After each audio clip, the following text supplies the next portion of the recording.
Ladies and gentlemen, we welcome you back to episode number 87 of the Primetime Rundown right here on the Eastern Observer. Our show is presented to you by Black Cats NYC alongside my guys Ian Schraier, Mike Szabo, Joey Jarzynka on hand with you for another Summer Monday episode here of the Primetime Rundown. Ian Schraier, good to see you, sir. How are things on your side of Long Island? You know, it's another Monday. We're back here with our audience, ready to chime in on what's going on in the world of sports. Obviously, New York sports still very active and busy. No longer, unfortunately, on the hockey end, but I'm still having a hard time getting used to this shaved head thing, Joey. I mean, I don't know what's worse, the haircut or the. Hopefully, we could show everybody the suit you wore, the Belmont Stakes on this weekend. That would be great. That is definitely something that could be in the works. We'll have to make that happen. We'll have to ask our producer and see if it could if that could happen at some point soon. Mike Szabo, good to see you, sir. How are things on your side of the island? Doing very well here in Queens. I can't complain. Weather was pretty nice today after kind of a dreary weekend, capping off a dreary Saturday night for us Rangers fans, but doing well otherwise.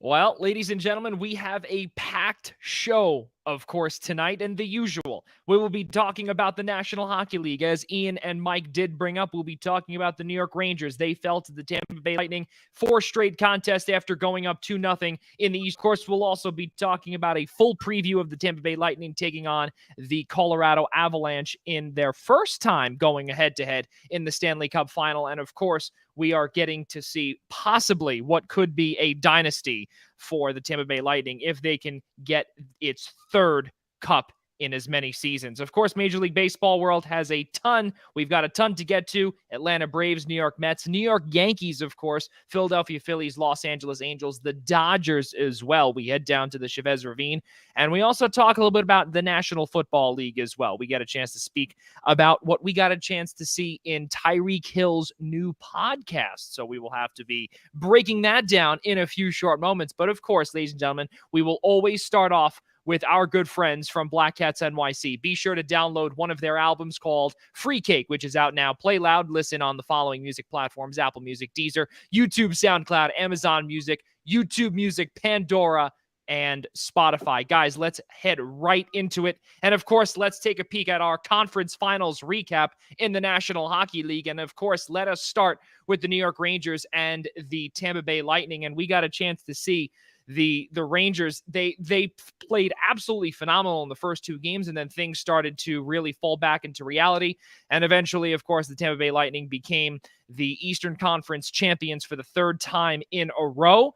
But a lot of good things coming for this New York Rangers team, Ian. We continue to say this. I can't stand saying this, but again, we have to face reality when it comes here. And despite the salary cap issues that could become a problem in the next couple of years, this New York Rangers team is poised to become possibly what the Tampa Bay Lightning are doing right now. Yeah, they're in a real interesting spot. I think last week when we were sitting here and the Rangers were up 2-1 in the series after losing Game 3, and we all sat here and I, for myself at least, said, I didn't want to read too much into Game 3. Not yet, at least. I thought that this team was pretty resilient all postseason, coming off a loss. I thought they would have looked a little better in Game 4. With the performance that they put out, they just really looked lifeless in Tampa in Game 4.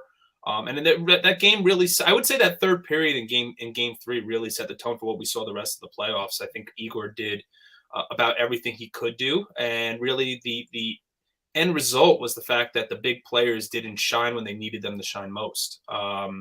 Look, I'm not taking anything away from the postseason that this team had to add to your point, Joey. Yeah, this team is 3 years, again, repeating what was said last week, this team is 3 years ahead of schedule.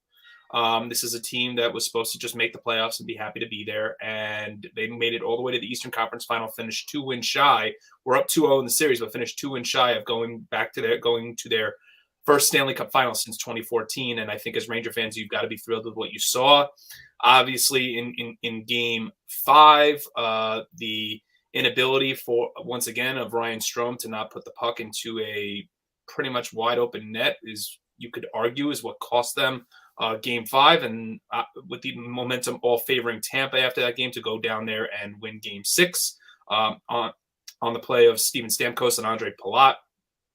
There's just so many positives to take out of it. And it appears as well, Joey, that, and I'm sure as I'm sitting here teasing a little bit our upcoming NHL Free Agent Frenzy show. Oh, yes. There's a lot of expiring New York Ranger contracts, those from the trade deadline and those who have been with the Rangers for a couple of years that would like to come back and see some unfinished business. Yeah, there's no doubt. And, Mike, we continuously talk about the Andrew Kopps of the world, who right away, he told his agent to kick rocks verbatim. That is something massive, especially when you come from Winnipeg, not a winning franchise, since they've made their move from Atlanta. And Andrew Kopp was probably one of the biggest trade assets that Kevin Cheveldayoff had up in the Peg, and he was able to get some quality assets for Kopp. He also got a first-round pick when the Rangers advanced to the Eastern Conference Final, which was nice. Originally, it was supposed to be a second-round pick. Now it was upgraded to a first. But it looks as if that we might see Andrew Kopp back down on Broadway, and it could be for a discounted rate. What are your thoughts from not only from this entire postseason or from the conference final, but also with Kopp following that last question? Well, just on the postseason, again, just to go off of Ian's point, I mean, you can't be more proud of the season that the Rangers had, the resilience that they had, embodied in the hashtag No Quit in New York. They were just so resilient this year. Really faced a lot of difficult adversity. 3-1 down in the first round, 3-2 in the second round, and able to still make it all of this way. It almost feels like I don't want to put a damper on things, but it felt like a little bit of a letdown that the way you went out of the postseason was losing 4 straight. But it's still a great year nonetheless, and it's going to be a really interesting offseason for Chris Drury to see how he manages the pieces, manages the cap, and tries to manage this team and manage the expectations going into next year and trying to continue to make a step up and get through the postseason. I think a lot of the Rangers interviews that we saw today in the media availability was pretty interesting. For Kopp, I think he really loved being here. Of course, he got out of a situation in Winnipeg, traditional trade destination, area. You're going from a rebuilding team to a team going for it, a team doing really well in the year, a strong playoff team. And I think he thrived off of that. I don't think he set the world on fire in terms of scoring with the Rangers, but I think he did exactly the job that any Rangers fan wanted him to do, and that was being solid on both sides of the ice. And I think you'd love for him to be back. Of course, with the cap situation, any player, whether it's Kopp or anyone else, you'd love to come back on a discounted rate. You'll certainly welcome that. So I would certainly love to have Andrew Kopp back for the Rangers. I'm sure, honestly, I don't want to see Ryan Strome continue to miss open nets for this team for years to come. So it kind of feels like he had that sort of attitude that he may be gone. There was certain reports that the press conference, he was sort of, shaking the hands of all the reporters. It was like this big farewell. So maybe he feels that there's a good chance that he goes. So we'll see how the pieces fall.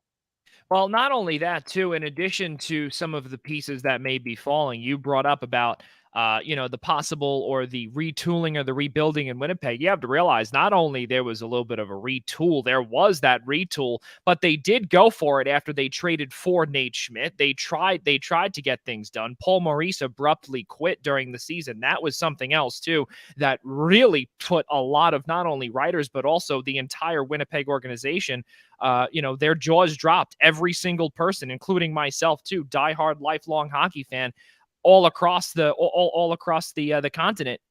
This is something that you were not expecting. And Andrew Kopp was definitely someone that, regardless in a contract year, we expected him to potentially be back. We knew that he was after Paul Maurice stepped down.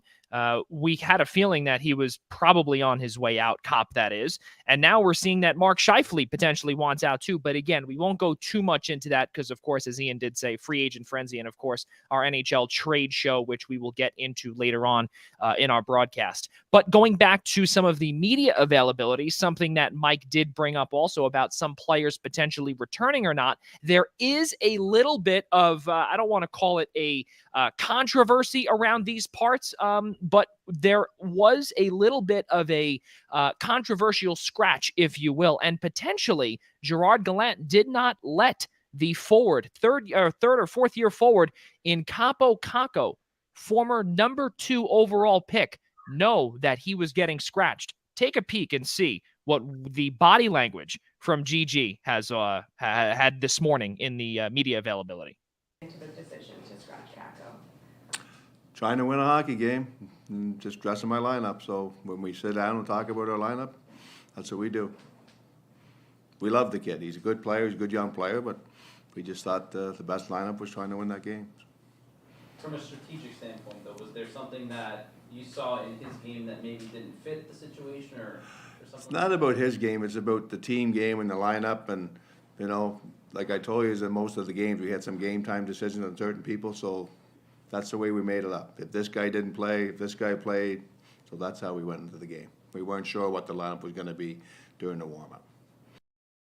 Okay, so not only do you see it that way, right away you see you put the best lineup out there, but now there were some reports following the media availability that Gerard Gallant did not tell Kaapo Kakko about his decision, and he found out just on the board. Ian Schraier, do you think that because Kaapo Kakko is a restricted free agent, they do hold his rights, of course. We expect him to, of course, get tendered, but to what extent do we see him potentially get tendered and, used as trade bait, or does he have a role heading into next season? That's a really great question, Joey, because I think in the last, let's say 6 to 7 hours, we've seen maybe more. We've seen so many different reports from so many different Ranger beat writers, whether it's Vince Mercogliano, Molly Walker. We haven't heard too much from Larry Brooks, so maybe Brooksy is trying to get a little bit more of the angle in terms of what the story regarding Kakko is. Obviously, we have a long way to go in regards to the offseason to determine Kakko's future. He's a player that's eventually going to have to be paid. But the parts that are so confusing is that Gigi's body language during that entire press conference is just very off-putting. And then on top of that, he was quoted as saying, I could see Lafreniere and Kakko as two of our top 6 forwards come next season. So if you're putting that out there, that also tells me, or Andrew Kopp and Frank Vetrano, who want to return to New York, and all this conversation, this information being leaked this afternoon, that all these guys might come back on team-friendly deals to deliver a Stanley Cup to Broadway. So there's a lot of question marks. I think trade bait is definitely an interesting piece there because I know the Rangers yesterday just re-signed Vitaly Kravtsov to a 1-year deal after all the drama that ensued between him and Rangers brass in the offseason, when it appeared that Kravtsov more or less had a spot locked up by opening night. I mean, yeah. He was really, after last year, he was the prospect more so maybe than Lafreniere and Kakko that the Ranger fans were looking to see develop, finally come over from the KHL and play a full season with the Rangers. So it's very interesting how they're angling this. I definitely did not, like I said, I definitely did not like Gigi's body language during the press conference when he was answering Molly's question. So I think there's going to be for a team that is probably after Patrick Nemeth's contract after he gets let go, they're going to have probably about $15 million in cap space. They're still going to have to sign a few guys. So team-friendly deals or not, and if the Rangers are still looking to acquire another forward, maybe a winger or another forward that can potentially put the puck in the net, I think, it's interesting. I think maybe you could see them try to package Kravtsov and Kakko for something along with something else. I just don't know what that is at this point. Well, before we get to Mike Szabo's point on this, Ian Schraier has from John Hochberg, I believe that's the way you pronounce it. Hochberg. Yeah. He says Schraier has Cheeto mania. Well, Well, It's Ian, hard. It's hard not to when I was calling him, and if John's, and I appreciate John watching, as he knows as well as I do, that I was the one calling for Hedel as a healthy scratch for much of the year. So you can't argue what the guy did in the playoffs. So hopefully he's starting to come into his own. yeah, I was going to say, not only that, it seems as if he might have solidified his spot as the number 3 center on this team heading into next year. And as we saw, obviously that kid line was shaken up a bit in game number 6. But Mike, for you, obviously we get a chance to see these, with what Gigi had said in his press conference. It's a little tough, especially when you brought up about early on about those team-friendly deals. But also you have to look, of course, as Mr. Inevitable. Chris Kreider took a massive discount that really he probably would have gotten paid in the range of $8 million on the open market. But instead he took a hometown discount and signed a lucrative $6.5 million AAV contract that expires in 2026-27. I would expect not only this man to be the captain, but that's something completely different. But again, those signings, those discounts, do we see some of these players potentially taking that? I wouldn't be surprised. I feel like the body language in some of the media interviews suggest it. I know Vetrano expressed his desire to want to be back. He loves the idea of being back. Yeah. Kopp basically alluded to the fact that he wouldn't mind the idea of taking less money if it's being on a winning team. Unfinished business is what he said too. And he told as we said in the open, he told his agents, his agent, speak to you in the summer. Yeah, so I think it's really interesting, those angles and how the body language of a lot of these guys in the media came out. I think that was pretty interesting. I think kind of a little bit disappointing for me. I think I hope that it doesn't wind up to happen, but I think Tyler Mott kind of had the body language that he may be going. He used the past tense, saying, "I enjoyed my time here." So I would love him to be back on the 4th line for this Rangers team, but I don't know, that quote did not give a good sign whatsoever. As for the Kakko thing, I'll just expand on that. I don't know why Gallant was so off-putting in the news conference about it, because I mean, you knew that question was going to come up. Heck, they asked you about it in the middle of the game. Emily Kaplan asked him in the middle of the game about that. One of those spots that they have, those mid-game spots that they have. They asked him about it. You knew this media availability that they were going to ask him. So I don't know why his body language was so off-putting about it. I mean, you had a healthy scratch for your number 2 pick in the draft a couple of years ago on a line that was probably arguably your most dynamic of the entire playoffs.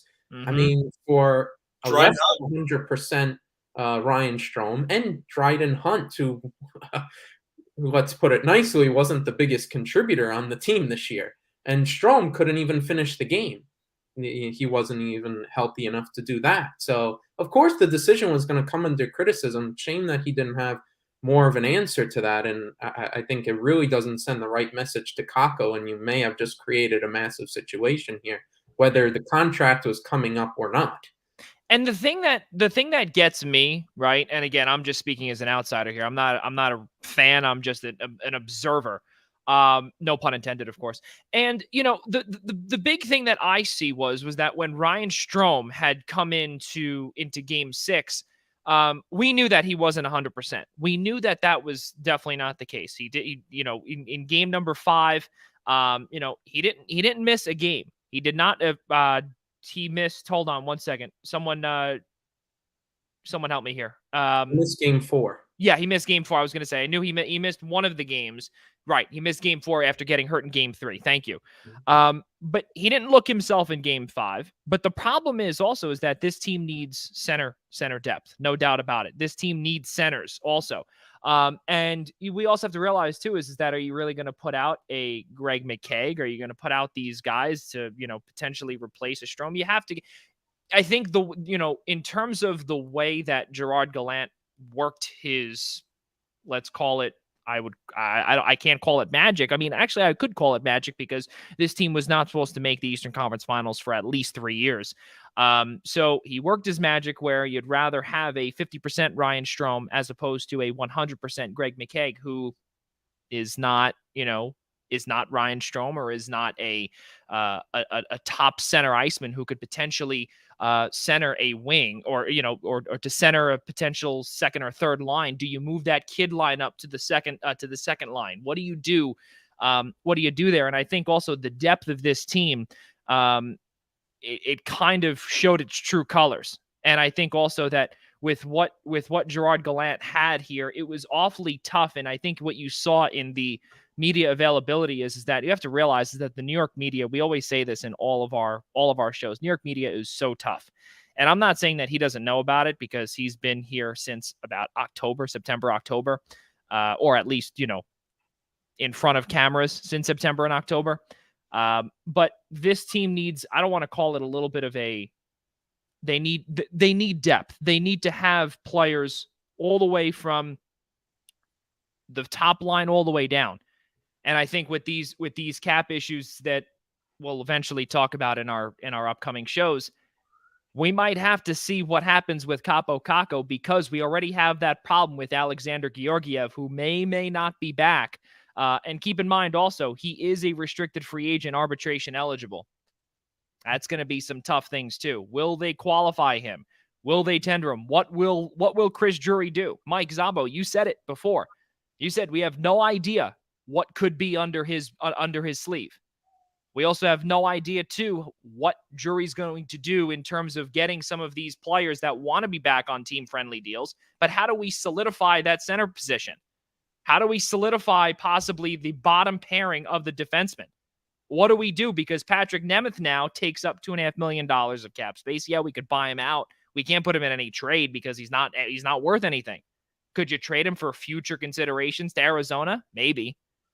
I think, Joey, that a lot is still going to depend on the youth of this franchise, and I believe Kakko is a part of that. Yeah, I do. There's no doubt. I also it's hard. I think when you look at the bottom three defensive pairings to start there, when you look at who the Rangers have right now, they were Braden Schneider and Patrick Nemeth or Justin Braun, who's obviously an unrestricted free agent. And he won't be back. I think to start the season, this team has too many gaping holes at center to even address that 6th, 7th defensive spot with signing someone to a $2-3 million deal, and just looking at the availability of defensemen, like you're not going to get a Chris Letang on a team friendly deal. You're not going to get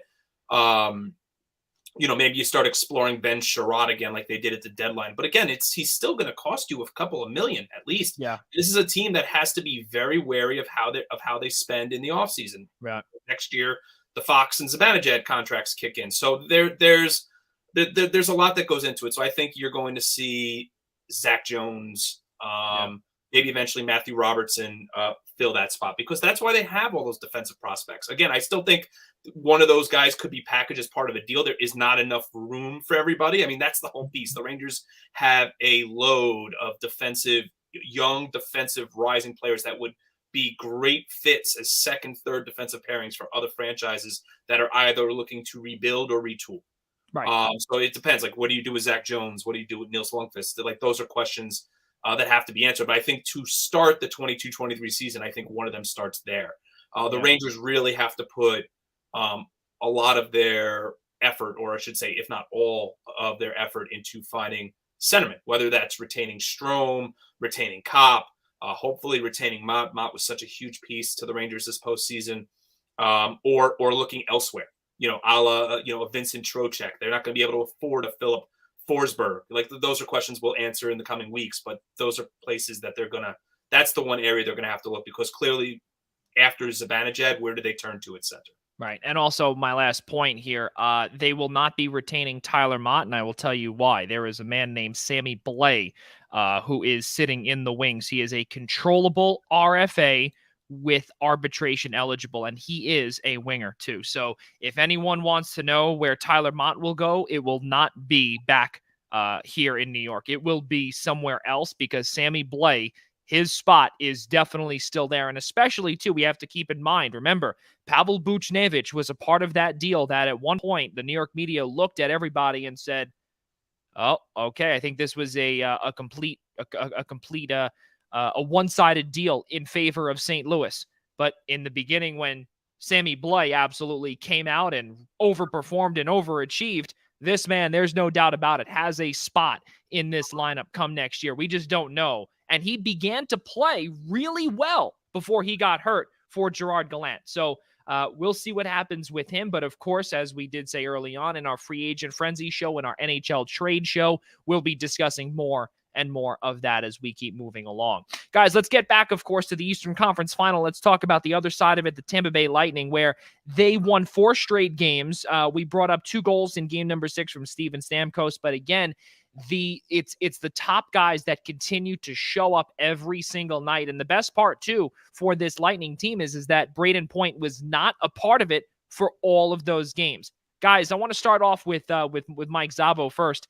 Mike, for you got a chance to see, obviously, you look at it from the eyes of a Rangers fan, but looking on the other side as an outsider, with this Tampa Bay Lightning team, you're witnessing a dynasty, the first of your life.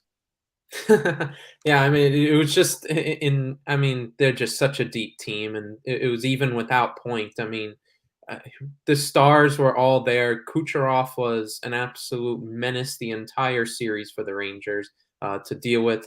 Stamkos came up with big goals in big spots, especially in the games at home for them in Tampa. Oh, yeah. Of course, the series clincher right at the end there in the third period of Game 6. They're just an incredibly deep team, and I think the layoff really helped them. At first, the narrative was that the layoff hurt them. It allowed the Rangers, who are like in the rhythm already, playing a lot of games, to jump out to that 2-0 lead. But Tampa just got better as the series went on. That their depth and that rest really started to show out from Game 3 on, and that's what led them to win the 4 straight. I mean, John Cooper even said it at the end of Game 6. For the Rangers going 20 playoff games in 30 days is pretty tough as it is. Talking about how much it was great to have the layoff for Tampa after sweeping the Florida Panthers in the second round, and how much it helped them later on to get to this point and to get back to another Cup final. Yeah, and the thing that really gets me too is that their depth is not even that good either, because they lost their entire third line last year and they had to put pieces back together, right? You saw Pierre-Edouard Bellemare, Ross Colton, and then even the same thing on the back line too. You look at Cal Foote, you look at Zach Bogosian, you look at Jan Ruta, who guys that simply did not really play much last year.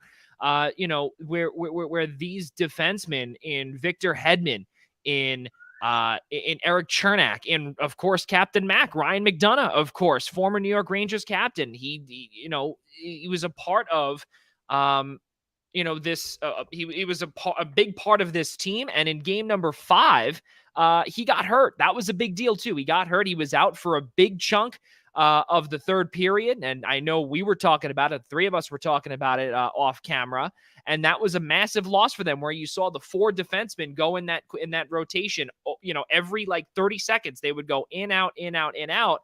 And Bogosian would come on a little bit here and there. And then when they probably heard, and not too long after or before Ryan McDonough came on, you saw Bogosian's seconds get a little bit longer, where they were eventually able to give the other guys a break, because we expected them to know, of course, about McDonough's return. But something else here too, guys, that we want to bring up, of course, NHL stats. This is something truly remarkable too. Tampa's current roster has a combined 204 games of Stanley Cup final experience. And of course, the big rig, Pat Maroon, he's got 18 Stanley Cup final playoff games going back all the way to 2019. That is the most experience in the Stanley Cup final among all teams, with Pittsburgh holding the next closest at 130. Ian, Mike brings up about the depth part, and as we were talking about some of those names, the depth is not there for this Tampa team, and that is a big reason why I think they're going to have a lot of trouble with Colorado. Nope, you on mute. There you are. So sorry about that. I think the big problem. Well, I don't say the big problem. The big comparison that's going to come with this Stanley Cup final is how high or low scoring these games are going to be. That's the big piece, because Tampa Bay has the clear cut edge in goaltending, while I would argue the Colorado Avalanche are the more complete offensive team. And it's not hard to see why. I mean, you look at every game the Colorado Avalanche have played in. I'm not exactly sure how many goals the Avs have averaged across these 3 playoff series, but I mean, one game it's 8, the next night it's 7 or 6. I mean, this is a team that puts up goals in droves. And I think that is where there's going to be problems for the Tampa Bay Lightning, is because where the bottom 6, the Rangers ran out of gas, I'm not so sure the Avalanche can. The Lightning definitely had a hard time early on in the series against the Rangers power play. And you could argue the Colorado Avalanche probably have the best, if not one of the best, power play units in the entire National Hockey League. So I think that it's getting Braden Point back is going to be huge for them if he is coming back in time for Game 1. If not, it's going to put it's kind of going to drive their foot further into the ground a little bit in terms of the quicksand that they could face, because they've got to go to Colorado for Games 1 and 2. I just, coming into the postseason and even coming into this year, it has just felt like it's Colorado's year. Whether it's Nate McKinnon, Gabriel Landeskog, Mikko Rantanen, Nazem Kadri, Cale Makar, Devon Taves, New York Islanders legend Devon Taves. I know That's right. Cannot forget about that. No, I cannot forget about a former Islander. Of course not with you, Joey. Right. So they just have so many different ways they can beat you. I know their starting goaltender is going to be Darcy Kemper, but it hasn't mattered yet in any playoff series. I really thought in the St. Louis series, in the Eastern Conference semifinals, that when St. Louis won Game 5 in overtime, that they were going to at least force a Game 7, and Colorado went into St. Louis in Game 6, and it really did not matter. So I think for the Avalanche, this is – I'm curious to know why Joey's smirking and laughing at me. But I really I think the Avalanche just have way too many weapons, and I think they're if I had to give you my prediction right now, I would say Avs in 6, just because I think the offense is just going to be way too much, even for a guy like Vasilevsky to contain. But if the games are low scoring, then I think the cup goes to Tampa for the 3rd straight year. The thing that gets me also is that, when you say to yourself about Tampa's going to Colorado for Games 1 and 2, right? Usually it depends on when Tampa will get there. But Colorado, not only do they have an advantage in lines 1 through 4 and defensive pairings 1 through 3, they also have an altitude advantage as well. We have to realize also that every single road team has to ensure that they get used to the altitude. That's a big deal. If they do not get used to that altitude, they could be out of breath very, very quickly. We saw it in Edmonton, against Edmonton, a couple of times. Regardless of that 8-6 victory that we saw for Colorado, you saw at times when Edmonton was when they were mounting their comeback, Connor McDavid looked absolutely destroyed. And not in a drunk way. We're talking about a legitimate, he could not breathe. There is no they call it the Mile High City for that reason, right? And especially, it's always the hardest place to play in all of sports. Why? Because you're playing almost 3,000 feet above sea level. Awfully tough. Awfully tough. Mike, for you, let's of course, let's open with, even though we did it before, but we do have the graphics to help us out here. Game number 1 comes your way on Wednesday night, June 15th, 8 o'clock. And of course, for our audio listeners, you won't be able to see this graphic, but Steven Stamkos and Nathan McKinnon, you look and you say to yourself, Tampa, you bring up their depth, and I kind of want to follow up with that, because have you seen Colorado's depth? Regardless of what Nazem Kadri brings, which we don't know if he's going to play or not. He claims, we brought it up last week on our show, where he commented on a post from TSN saying that, yeah, we'll see, that he probably will play, or that's what he's thinking. But of course, Anaheim Ducks legend, or excuse me, actually, Ian, we have to correct that. San Jose Sharks legend, because he was only there for about, 3 months. Andrew Cogliano, who is probably one of the best two-way forwards in terms of like a defensive forward in the NHL or in a really long time in our generation, is a big part of what Colorado has brought this year. I kind of want to piggyback off of what you were saying earlier about Tampa's depth. Do they have what it takes to beat Colorado? Yeah, I mean, for the amount of depth we were talking about Tampa having, Colorado is just so much deeper, especially offensively. I mean, we just listed the names out there: McKinnon, Rantanen. I mean, Kadri, just to start off with. I mean, Cale Makar is just an insane defenseman. The impact that he has on both sides of the ice. I don't think they have enough. I think this is finally where Tampa is going to get beat, and they're going to get thwarted from having a third straight Stanley Cup. I think this team is just too deep. Even though the Lightning have the clear goaltender advantage, and I think probably John Cooper can try and scheme some defensive matchups and some schemes to try and slow them down. And he has a little bit of an advantage there. I think Colorado is just going to outlast them. I think they just got way too much offense on there, can create way too many chances that even as great of a goalie as Vasilevsky is, eventually it's going to catch up to them. I think there will be an adjustment at first for Colorado. I think maybe Tampa jumps out to an early lead, I'll say, in game one or whatnot. Okay. Because Colorado has to adjust because, I mean, you look at the numbers for the Western Conference and who they're playing. The goaltenders weren't the best, and I believe Edmonton was like the 18th best defense in the National Hockey League.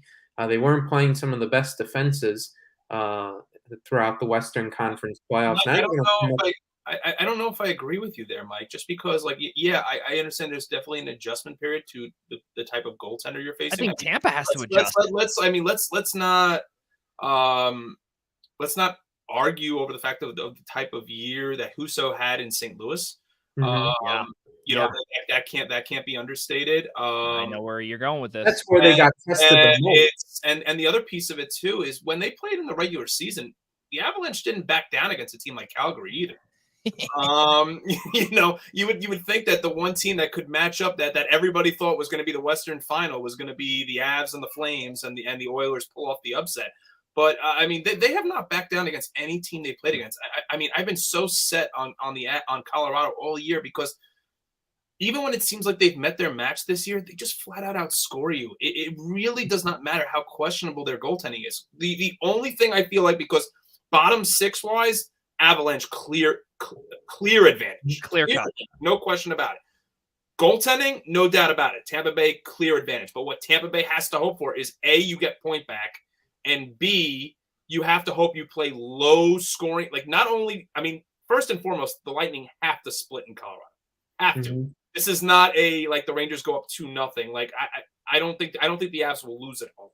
No. So I think it's a matter of A, Tampa Bay needs to split, and in order for them to win that cup, they need low-scoring games. I mean, Vasi is going to have to stand on his head, for point or not, for much of that series. I mean, listen, you've got close to what feels like 40-year-old Corey Perry out there on the third line for Tampa going against these young kids.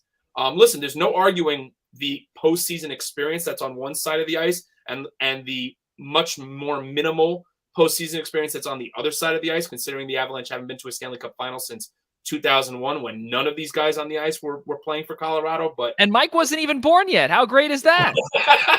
Literally, he wasn't born. The edge to me is listen, I'm all for trying to come up with a solution as to how the Lightning win the Stanley Cup. I think it's pretty cut and dry. No, I totally agree that Colorado's going to win. I just wouldn't be surprised if right away they'll have to adjust to playing a little bit of a better defense. I think they'll still, in the long run, wind up winning. Fair. That's a fair point. But listen, game one, both teams are going to have to adjust to each other. They don't play each other often. It's the Stanley Cup final, high stakes, game one. There's going to be adjustments on both sides. I think maybe you get out to a slower start just because of all those adjustments, the feeling out process. But I won't be surprised. Tampa will surprise them a little bit, playing a little bit of a better defense. But I think in the long run, Colorado, like you said, is just deeper, and they'll just create so many more chances that eventually, even though Vasilevsky is so great, eventually he'll catch up to them. Well, you bring up, of course, about home ice advantage, right? And of course, in this postseason alone, of course, we can thank our friends at NHL Stats for this entire thing that I'm about to read here. 51 wins by the home team so far this postseason. It's tied for the 9th most in NHL history in a single season. 51 wins by a home team in their home building. I don't expect it to get any less or staying, plateaued in terms of that number. I expect that number to continue to rise. But I do expect it to stay put when Colorado heads to Tampa. I don't care. I don't care how much playoff experience and especially Stanley Cup final experience the Big Rig has, Pat Maroon. 18 Stanley Cup final games, good for him. Steven Stamkos, yes, absolutely. But when you look at the defensemen from top to bottom, and of course highlighted by none other than New York Rangers legend Jack Johnson, when you also look at the forwards, all 12 of them, these players, all 12 forwards that will be dressing, Lehkonen, the ageless wonder Darren Helm, JT Compher, Andre Burakovsky, Aube Kubel. These guys at one point in their careers have all played second line or even sometimes first line minutes. This team and what JT Compher has done this entire postseason, 7 points, 5 goals, 2 assists, and those 5 goals, they're not garbage goals. Every single one of them are crucial goals for this Colorado team. I expect Tampa to win 2 games, Avs in 6. Looking at a couple of more statistics here, of course, with some of the matchups too, guys. Kucherov, Rantanen, Stamkos, McKinnon, Hedman, Makar, McDonough, Taves, Palat, Landeskog. These are you kind of look and you say to yourself, all right, well, one team has this player, the other has kind of a similar, someone similar there. But as Ian did say about Corey Perry on the other side, when you look at what Darren Helm's all about, who, he was a part of, the Detroit the Detroit Red Wings years, many, many years ago. That was when Mike was about 6 seconds old. Andrew Cogliano when he was with Anaheim during those Western Conference final runs. And then you have Corey Perry on the other side. Corey Perry also, mind you, will become the second player in NHL history to play in 3 straight Stanley Cup finals with 3 different teams. 2020 with Dallas, did not win the cup. 2021, Montreal, did not win the cup. Could this be the year? Well, the other player in Marian Hossa, which Mike has no idea who that is. 2008, Detroit did not win the cup. 2009, Pittsburgh did not win the cup because it was a flip-flop. And 2010, he did win the cup with the Chicago Blackhawks. So if history continues down the right path, if he can follow Hossa's footsteps, which is a Hall of Fame player footsteps, then that means Tampa might win the cup if history continues to go down that road. But we'll have to see, guys. Official, what would be the word? I guess prediction for this Stanley Cup final. Mike, we'll start with you. I say Colorado in 5. Tampa takes game 1 and doesn't win a single game after that. Ian Schraier.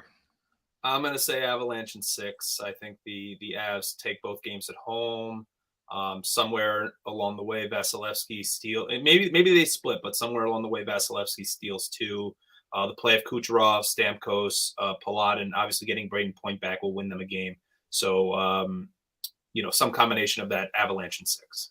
Yeah, well, regardless of me saying Avs in 6, another big, I would call it a stat 15 players on this Tampa Bay roster. And this, I believe, is where Mike was talking about the depth part. 15 players on this Tampa Bay roster. They won in 2020 and 21. They've been in that locker room. If you need depth, maybe not on the ice, but you might be able to get it in the locker room. That could be crucial to what they are trying to do and start this dynasty up or continue it. They definitely could be something good in there.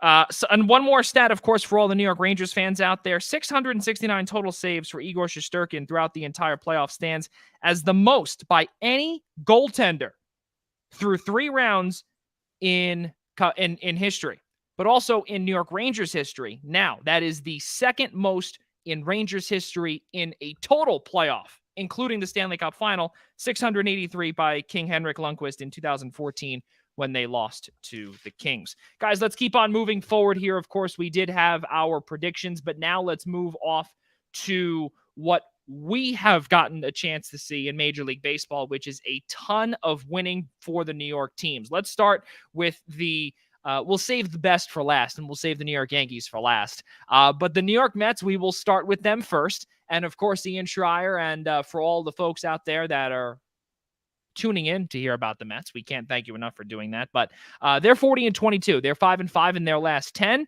23-14 against teams over 500. They took the game last night out in Anaheim by a score of 4-1, and Pete Alonso did it again. 18th home run, 18th dinger. We expect him to go back to the West Coast, I think, 4 times if we want to include the All-Star game?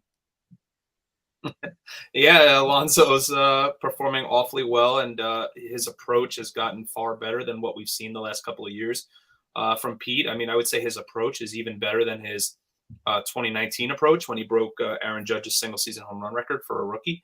As a Mets fan, you've got to be deeply thrilled with 5-5. Every Met fan, including myself, I don't want to speak for every Met fan, but I know the people that I speak to closely and myself would have been just fine with a 5-5, more than pleased, I would say, with a 5-5 road trip to the Dodgers, the Padres, sans Fernando Tatis, and 2 of the 3 games against the Angels were against both Trout and Ohtani. Even though the Angels at that point had lost, we're only a few games removed from losing 11, 12 in a row. So I think for the Mets, this was an important stretch. The opportunity to go into LA after losing both games, the first 2 games, and having to face the now injured Walker Buehler and Julio Urias, and to go in there and split, and then to take the first game in San Diego, and then you lose both Alonso and Starling Marte for the next couple of games before they go out to Anaheim, and they really only had Marte for the finale yesterday. Has been enormous. I mean, look, when you look at the overall scheme of things, the Mets are 5.5 games up, a little different from before they started this trip when they were 10.5 up on the division. We'll get into the Braves momentarily. But this was by far the Mets' most difficult stretch of the season when you look at their schedule. It felt like they were away, to quote Buck Showalter, it felt like they were away for the better part of a month. It's nice to have them back home tomorrow to open a 7-game homestand, starting with 3 against the Brewers and 4 against the Marlins, who the Mets have actually not faced yet, and we're already in June. But this is an important stretch now, an important month period, an important stretch, I would say, into the All-Star break for the Mets. They've got these games with Milwaukee will not be easy. I know the Mets have had good luck against the Brewers in the past, but again, this is a new season, so I don't want to put factor everything into that. But they've got 7 against the Marlins. They've got 3 with the 4 with the Cubs, 3 with the Reds, 3 with the Rangers. So they're going to be playing. They're going to be playing now some sub 500 teams as compared to, I believe, 38 of their first 60 games, if I'm not mistaken, have been played against over 500 teams so far with the Mets, and they're 5.5 games up and 18 games over 500. 37, but yes. Sorry, excuse me, Close 37. enough. Close enough. Well, close enough. I mean, listen, I don't have the numbers directly in front of me, so I appreciate the assist there, Joey. So it's I think this is a huge stretch into the All-Star break for the Mets. They're hoping to get DeGrom and Scherzer back before the break. If not, they'll probably come right back after. But hopefully McGill is back, so this team is hopefully hitting a healthy run and also looking past what was really a very important 5-5 road trip and coming back home and starting another. But the best part about this whole thing, and again, my grandparents probably flipping in their graves as I speak, good things about the Mets. May they both rest in peace, and former Yankees season ticket holders many years ago. The New York Mets, they are a fantastic story to tell, and just a fantastic, the team right now, it makes you want to watch them, right? And you don't even have to be a Mets fan to want to watch them. I personally turn them on now. I don't even go if the Yankees are not on. I'm going to go to the Mets just because of what they do. They are beginning to come as a team and form as a team to play. This is something too, and we will get to that later on with the LA Dodgers. So we will, so for those folks that are listening, a team. Keep that word in mind when we talk about the Dodgers later on. You brought up about McGill. You brought up about Alonso. You brought up about Marte. This team, though, and I've brought this up a few times, actually, on my cameo appearance with our good friend from SNY, Peter Biancamano. We brought up about how Edwin Diaz is just a completely turned person. A 2.13 ERA, 2-1 win-loss record, 48 strikeouts, and 25 1/3 innings of work. Yesterday, he got a five-out save and really did fantastic against Mike Trout. And I'm sure, Ian, you saw it yesterday. I got a chance to watch that too. That was fantastic what he was able to do against probably the best player in the world. Well, how about the fact he touched 102 miles per hour? Wild.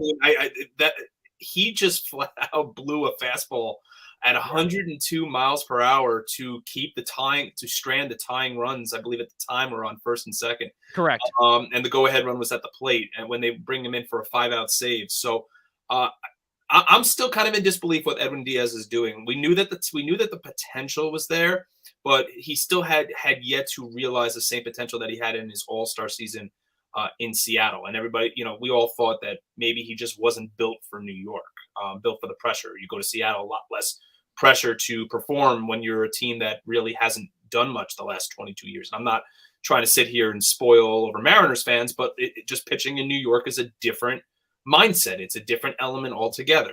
So I'm still curious to see if he's going to keep this up. It's hard to say, can he keep it up, because he's been doing it now for almost 3 months.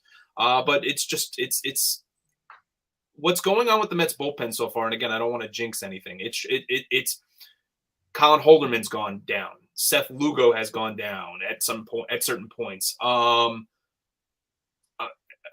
I think Ottavino was hurt at one point this season. I'm just trying to factor in the names of the bullpen that have been hurt for the Mets this year. I mean, it's been one pitcher after another, and they're turning to younger arms, and they're all in some way, shape, or form. I mean, Seth Lugo's probably been the most inconsistent one, which is, again, probably not surprising considering he was a little underperformed last year and was hurt. But it's just, again, mind-blowing. That I'm not surprised that they're scoring runs. I'm more surprised at the way they're approached. We touched on this last week. The fact that their hard hit rate is towards the bottom of the majors. I mean, they're just beating out ground balls. They're just doing the small things right. And it's just this is very much anti-Mets. I mean, this is what we saw from the Mets in the old regime, and now we're really seeing the Mets in the new regime, and they're just doing whatever it takes to win. 265 team batting average, good for first in the majors. 336 team on-base percentage, good for first in the majors. 408 team slugging, 10th in the majors. 559 is the number of hits that this team has, good for first. 316 runs scored, good for first. 301 team RBIs, good for first. They also have, as a team, the 7th best strikeout rate in the entire major leagues. They sit number 7 in terms of the least amount of strikeouts by the team's offense in the major leagues. Mike Szabo, how good is it to see? Obviously, you and I are diehard Yankees fans, but even though, again, we're looking at something that this is a complete whirlwind of what has gone on in the past, this is no longer a laughingstock Mets team.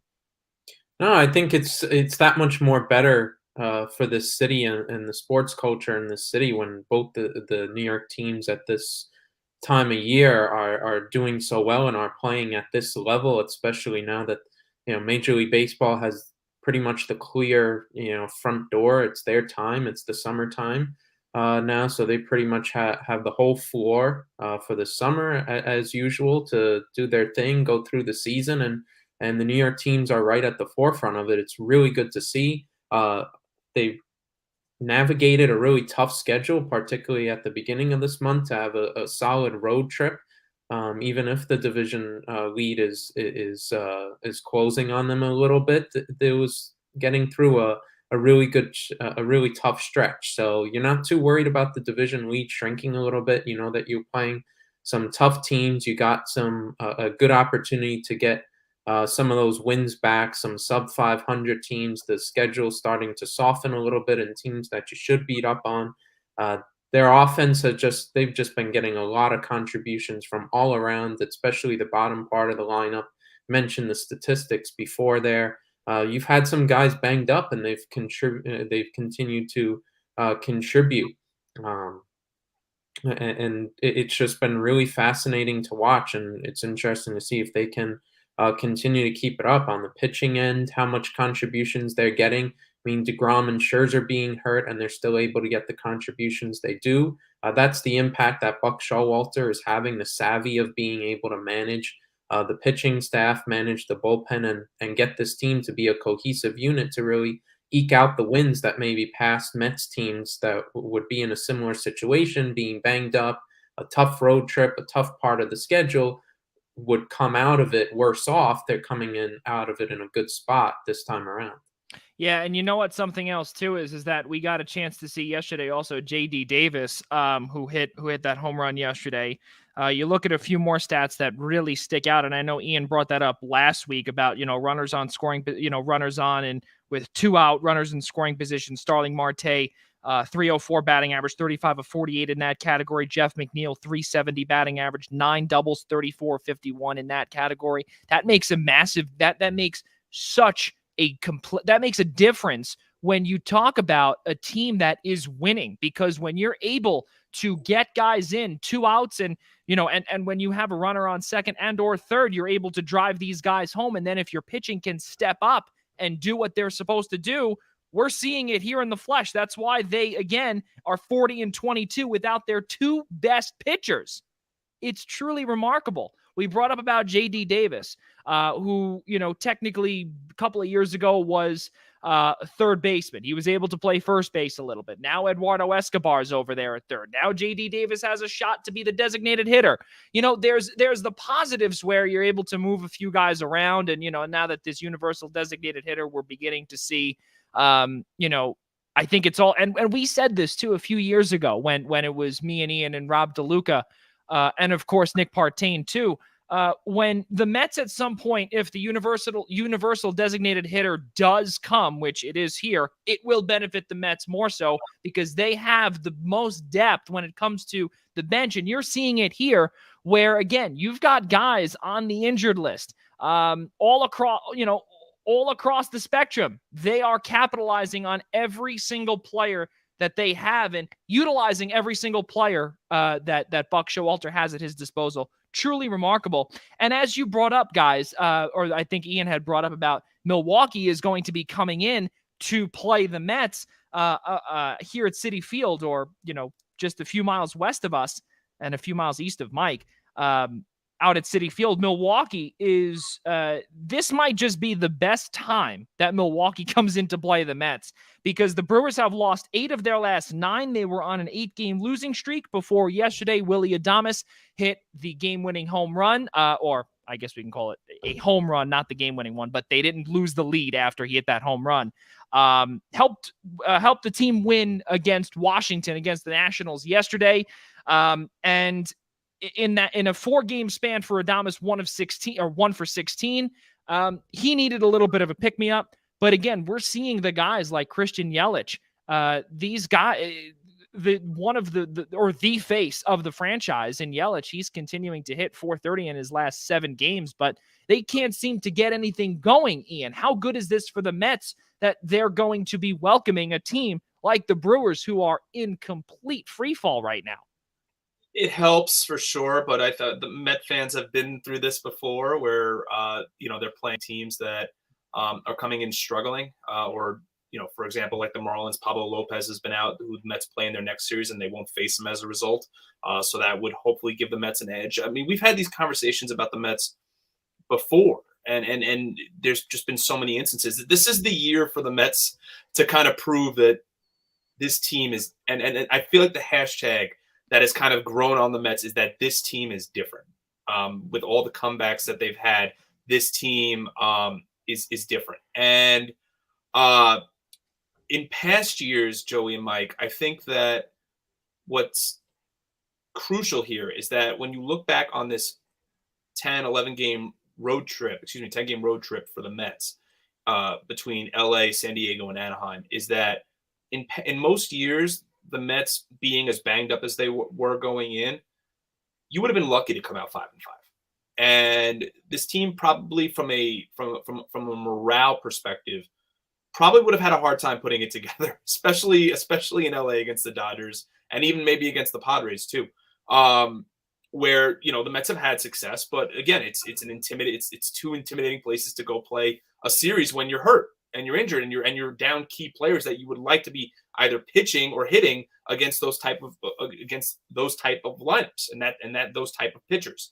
And the fact that the Mets have been resilient, and again, I used that word again last week, and the fact that they, through all that adversity, have come out 5-5 and still possess a very strong division lead now, where it appears that the Mets the Mets schedule, appears to be softening a little bit, and the Braves schedule, which at one point was very soft, is starting to harden up a little bit.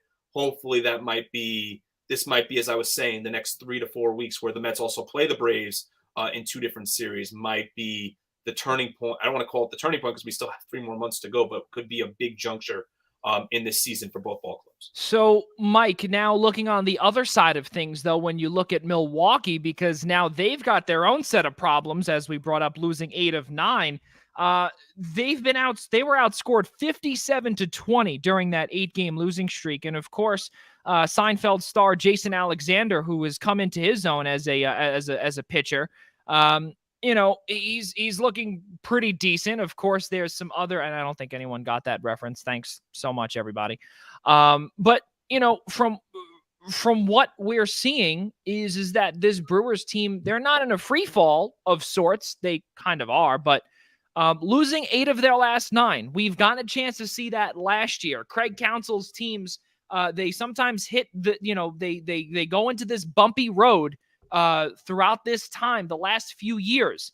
But now they're going up against a different Mets team, as we brought up. Is this something that the Brewers can potentially get out of? How can they do it?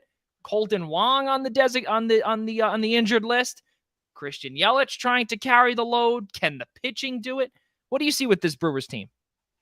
I think it's interesting. I think their pitching may keep them in some of the games. I think there'll certainly be a motivation to try and get back on track. Certainly on the road, there'll be a little bit of urgency not to continue this into a free fall.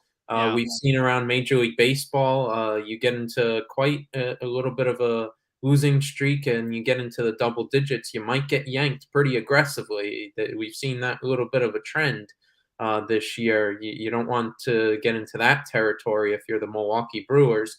Their offense doesn't really scare you outside of Yelich, and they do have a couple injuries, like you mentioned there. So it's really just going to be interesting how the Mets execute against the Brewers pitching, who have the tendency, they have the ceiling really to produce some good performances and to try and eke out some wins for the Brewers side. But just that offense outside of Yelich just doesn't scare you. And if they execute well, I think it should be a successful series for the Mets. And you're getting into trouble for the Brewers now. They're starting to look up in the standings at the Cardinals, who are coming on strong. Yeah. So they're in a precarious spot. It's a pretty big series for both sides to try and set the tone going forward this month. Yeah, and you look at what the Brewers have. In terms of batting average, their last 7 games, they've been pretty abysmal for the most part. The only reason why they've got a 238 batting average is what we did say before was from Yelich, and also the team OPS 284 in their last 7, which is good for 23rd.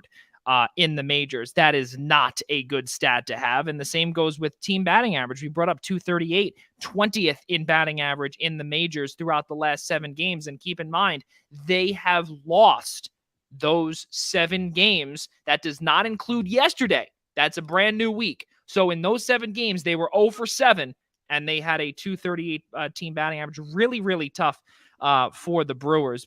And again, their schedule does not get any easier. Does not get any easier as they come into to Queens to face the New York Mets. Guys, let's go back to the National League East and staying on the East Coast, of course. Now we'll go to Atlanta. And we brought up about what the Braves, Ian, have been all about. They've won 11 straight. Keep in mind also, Ronald Acuna has played a grand total of 32 games. He was activated off the injured list back on April 28th.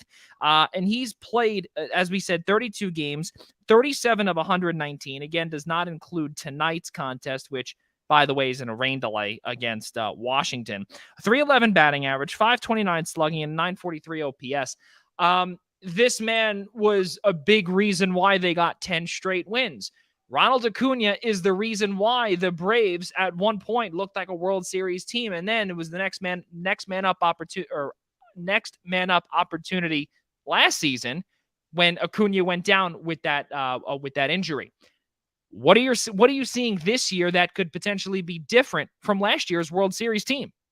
The fact that they've played a very soft schedule over the last 11 games to me is a big telling point right now with the Braves. Look. We knew that coming into this stretch, this 2-week span with the Braves and the Mets, that this was going to be a big point for the Braves to start reeling off the winning streak that, if you follow the National League East, that people have been waiting for the Braves to go on, right? They played 4 in Colorado, and Braves hitting really especially Ronald Acuna teed off against the Colorado pitching. Then they came home and took care of a couple of games against the A's and the Pirates, and have since now swept the Cubs in Wrigley. So, and now they're opening up a short series, I believe a 3-game series now with the Nationals. But after that, they're going to start a 4-game series with the Giants, 3 games with the Dodgers. I believe they also have 3 or 4 with the Cardinals. Yeah. So this is like, again, I'm going to keep reiterating the same points because it's really important. There's no doubt how talented the Braves are. I mean, listen, they won the World Series last year. They are sans Freddie Freeman, right? Obviously. But I think for Atlanta, this was going to happen at some point. I mean, they've got so much pitching, so many different ways to beat you. It's very strong in the bullpen, but I think this is going to be a very telling point once this Washington series concludes for the Braves to see exactly where the Braves stand. Look, Acuna was not there for the first series against the Dodgers, I believe, so that'll be an interesting point there. They're a team that could just swing the bat real well. They're very deep in their lineup. They're the defending World Series champs for a reason, but I think a lot of it goes back to this 11-game winning streak because of the teams they were playing. And again, every team goes through this stretch, right, where you're supposed to romp and beat up on the bad teams, and the Braves are doing that. So now it's a matter of, can the Braves keep that going, and the Mets hopefully starting to hit their stride against a softer schedule. And we'll see how this tug of war progresses over the next few weeks. So you look at what has gone on with the pitching. 6-0 starters, all the starters have gotten the wins. Led off by, of course, Max Fried and Kyle Wright. Led by the two of them. 67 strikeouts in their last 7 games, second most in Major League Baseball. But Mike, who is the one to lead this Atlanta Braves team? It's not Ronald Acuna. It's none other than shortstop Dansby Swanson, who has hit over 400 in his last 7 games. Yeah, I think the Braves, as we saw last year, this is a team that typically gets better as the year goes on and starts to play better as we get to the summer and get through a little closer to the fall. I think this is really where the start of the year, where they start to figure themselves out, start playing their better baseball, and start making a bit of a run, and then you start seeing them do some stuff at the trade deadline. Certainly, they'll want to try and follow that similar formula. This year, I think it'll be interesting to see where, like Ian said, where they fall in series against the Dodgers, upcoming Padres, and whatnot. I think that will be the real test to see how much they're going to push the Mets this year, going forward through the summer. But no surprise, you figure the Braves, being as talented as they are, eventually they're going to start breaking out a little bit and being the team that we all expected them to be. Just coming a little bit later than we may have expected, but not totally out of the realm of what they've been doing. So you look at what this Atlanta Braves team has upcoming. You brought up, Ian, they have the 3-game set against the Nationals. They have a day off, then they go to Chicago, and they go to the North Side and play the Cubbies for 3 straight, Friday, Saturday, Sunday on Father's Day weekend. Then they come home for 7, 4 against the Giants, 3 against the Dodgers. Probably their biggest homestand of the season when you look at the entire schedule. Then they go on the road. They go against the Phillies, who, by the way, they are in a massive winning streak right now. They are just really on a roll. Rob Thompson has done a phenomenal job, but we'll get to them later on. Then they get a little break against the Reds, and then they go up against the Cardinals, as Ian brought up on July 4th. That's a toughie, of course, but can they sustain this? Ian, can they sustain this? And are they still, I guess because they won the World Series, can the Mets hold up and potentially kick the Braves out as the class of the NL East? Or do the Braves still have it? What are we seeing here? Because despite the Braves playing that schedule, they're playing as a team, and they're not looking to give up that NL East crown yet. I think they're the champions until proven otherwise, Joey. And I think we, as a Mets fan, selfishly, of course, I want to see the team hold on to the division lead. I think they are just as talented, and when they get DeGrom and Scherzer back, they will hang every step of the way. They've proven it already these first few months of the year that if the Mets can continue playing ball the way they've been playing the first couple of months of the year, there is no doubt that, I mean, this is a team that is still on pace for over 100 wins, the Mets are. So, I mean, but it's hard to dispute what the Braves did last year and what the Braves are starting to do now. They're the champs until proven otherwise. There's nothing that – everything scares me about the Braves. Even everything right now scares me a little bit about the Phillies. I like the fact that actually that the Braves have to play the Phillies in a couple of weeks in a 3-game series, so at least those two teams can beat up on each other for a few games, and maybe the Mets can gain some ground there. But yeah, I think for the Braves, every part of them scares you. I mean, listen, the Mets have not gone down to Atlanta yet and played a series down there. The only series they've played is up here in New York. Acuna's healthy, Albies is healthy, Swanson's healthy. They got Darno back. You look up and down.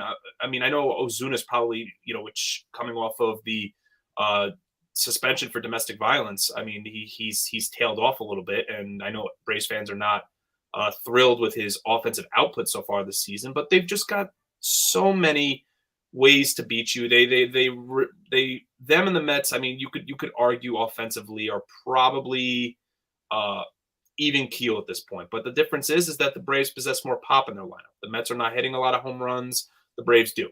So it's I think the Braves are still, even at 5.5 back, even at 10.5 back, I didn't feel comfortable yet. And yeah.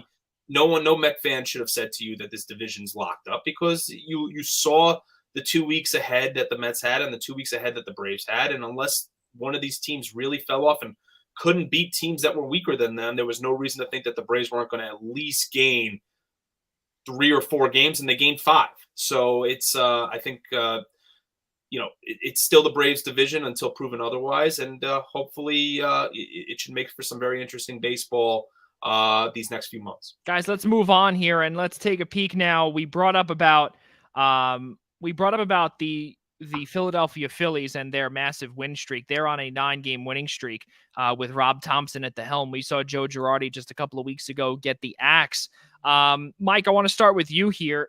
This Philadelphia Phillies team, they really looked like they were underwater, that they were probably going to just, all right, we're going to let the season go by. Bryce Harper's going to continue doing his thing. He does have that elbow injury, so he's now pretty much the team's designated hitter until further notice. Nick Castellanos, of course, is out in right field. This is a Phillies team that we didn't expect them to have that in them. Zach Wheeler, New York Mets legend, he looked great. He's looked fantastic. He was named pitcher of the month in the National League. Really amazing stuff. And the first player in Philadelphia Phillies, the first Philadelphia Phillies pitcher since Cliff Lee back in 2011 to get named to that honor. Mike, do you know who Cliff Lee is? Yeah, I do. In those great '09 series that ended well for us. He was not on that team, but close. Oh, the year before then. After.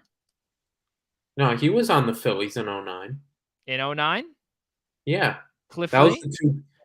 He was the 2 games. Yes, he was. I do apologize. Yeah, you see, me trying to make jokes eventually came back. Please go on.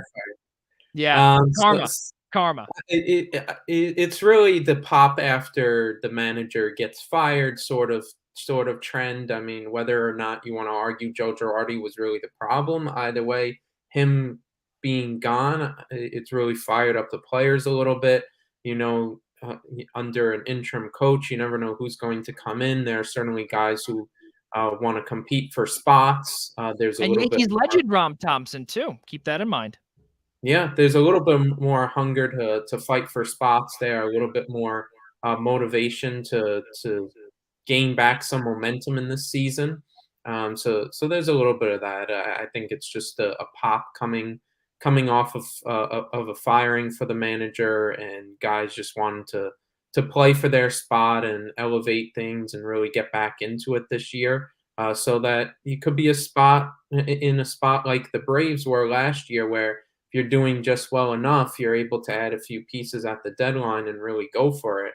They're really on that teetering point where if you have that nice big thrust, you have a really good week, you have a really good 10 days, you put yourself on the right side of being a team going for it rather than on the wrong side of the deadline. So, I mean, it's really been impressive. It's night and day what they've been doing the last couple of weeks. You went from really bad infield defense, not enough good production, not good pitching performances, to the opposite. You have good pitching performances, really good contributions, doing all the little things you need to do to string together a bunch of wins and gain back some of the ground that they've lost earlier on this season. Yeah, and it also looks like, too, they're going to be getting back Corey Knebel as well at some point. He's beginning to play catch after that shoulder injury. Apparently, he played catch today without any issues, so that is definitely a positive for the Phils. Ian, this team, the Fightins, it's wild to see, and we brought this up last week, and I know you brought this up too, my guy Dave Dombrowski. What a legend, because, he absolutely destroys teams from within. We know what he did in Detroit. We know what he did in Boston. Granted, he got a World Series in 2018. We know what he did with the Marlins back in 97. He got a World Series, so he is a 2-time World Series champion. But we have seen the destruction that he does bring along with him. It's a lot of baggage. As Mike brought up, is this a team that could potentially, if they stay on this track, losing games here and there, literally here and there, do they go for it at the deadline? That's an interesting question, Joey. I mean, if they do go for it, what exactly do they do? Do you go for do they need to go out and get another bat? I don't think so. I mean, isn't that why you signed Schwarber and Castellanos? They need bullpen help. They need bullpen help and they need defense help. But my whole thing is that if you're going to go get defensive help, maybe in your outfield, or who gets the axe, right? You've got Bryce in center, you've got Castellanos in left. I mean, maybe you find somebody to put in center and you keep Schwarber as the DH. I mean, where are you moving pieces around? I agree with Mike's point here. I listen. poo-pooing the Phillies' win streak here at all. I think they are playing well right now for the new manager, and I think there was an article that came out last week that had said that the culture in the clubhouse has changed completely. So yeah, maybe Girardi's on the hook a little bit. I mean, just like in football, how they say the most popular player is the backup quarterback. Well, in baseball, usually the most popular person on the field or in the dugout is the next manager. It's who sometimes tends to have more of the pulse of the club than the actual manager does if he does not have the pulse of the team. And again, I think Girardi's on the hook a little bit here, and a lot of it still falls back last week on what we said on their defensive liabilities. Yeah, I think a lot of this, I agree with Szabo here. A lot of this, I think, goes back to playing for the new manager, playing for jobs. I think some of these guys are finally starting to realize their potential a little bit and realize why they were brought here.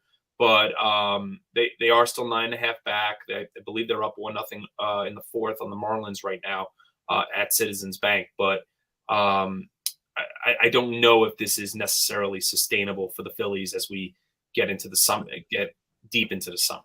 Yeah, and it's also something really good to see as well. Gene Segura went down with an injury. He was their starting second baseman, and now somebody, Bryson Stott, who is a listed shortstop, has been playing the right side of the infield, on the right side of the middle infield, of course. And, in his last 7, he's 7 of 21, 333 batting average. In addition, of course, Rhys Hoskins and Bryce Harper, they are leading the way for this Philadelphia Phillies team. And of course, Castellanos, Schwarber, Real Muto, Alec Baum, the top 7 guys in that lineup for Rob Thompson. It's the next man up. And that's what we're seeing also. Again, we brought up what Gene Segura has meant to this team as well. He's been absolutely fantastic throughout his career with Milwaukee, Seattle, and now with Philadelphia. So we'll see. Again, is it sustainable? I don't 100% know, Mike Szabo. Could we see something potentially where the injury bug begins to slow down a bit and maybe this team may do something?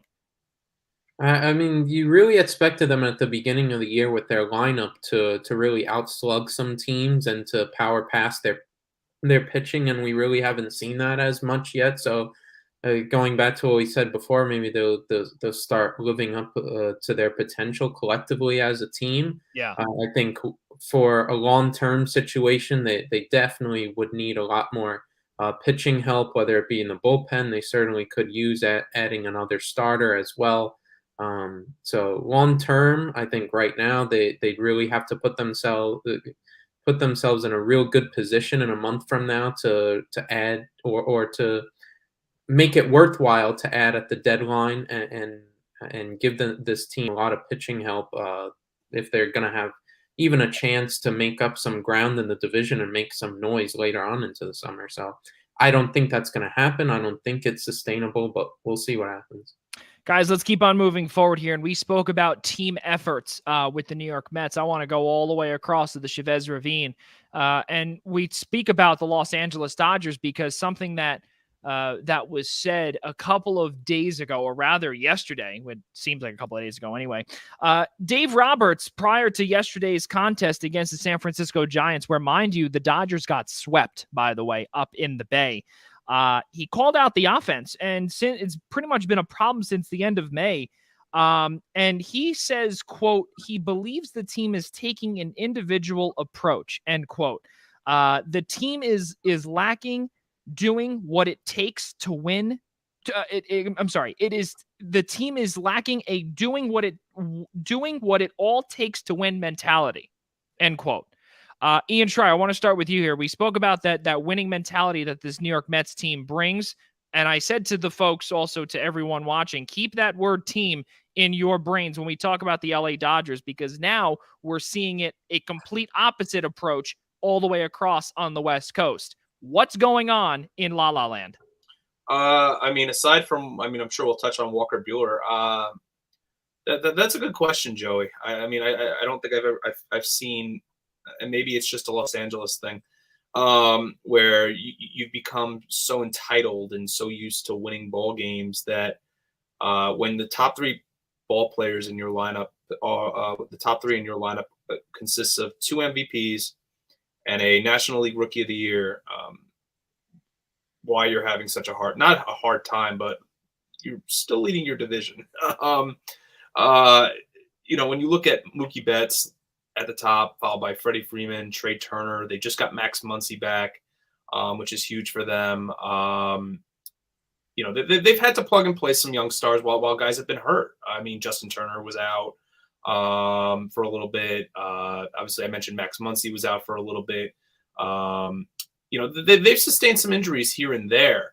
But Will Smith at one point hitting, their catcher was hitting well over 300. I mean, I don't know where Dave Roberts is really going with it, Joey, to be honest with you. They're such a complete team, at least from a hitting perspective. I mean, if you're going to sit there and jump all over your lineup, I mean, is that the right thing to be doing from a culture perspective? I mean, look, you're going to have it's a 162 game season. You're going to have your hot days and your cold.